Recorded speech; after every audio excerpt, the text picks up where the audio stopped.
நீங்கள் யாராவது மூட்டு வலி பிரச்சனையால் பாதிக்கப்பட்டிருக்கீங்களா?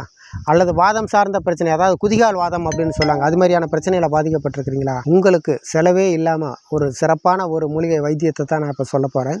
முதல்ல இந்த குதிகால் வாதத்தை பற்றி நான் சொல்லிடுறேன். நிறைய பேருக்கு பார்த்தீங்கன்னா காலையில் தூங்கி எந்திரிச்சதையும் பாதத்தை வந்து தரையில் ஊன முடியாது. ஒரு 10 நிமிஷம் ஆகும். நொண்டி நொண்டி நொண்டி நடப்பாங்க.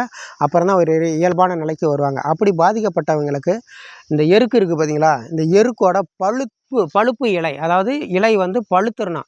அந்த பழுத்த இலை வந்து ஒரு 10 இலை நாம் தயார் பண்ணிக்கணும். ஒரு செங்கல், ஒரு முனைமுறையாத செங்கல், அந்த செங்கலை எடுத்து நாம் என்ன பண்ணணும்னு பார்த்தீங்கன்னா அடுப்பில் போட்டு நல்லா சூடு பண்ணணும். சூடு பண்ணின பிறகு கவனமாக அதை வந்து சுட்டுக்காமல் வெளியில் பிரட்டி விட்டு இந்த இலை வந்து 10 இலை வந்து அந்த கல் மேலே அடுக்கணும்.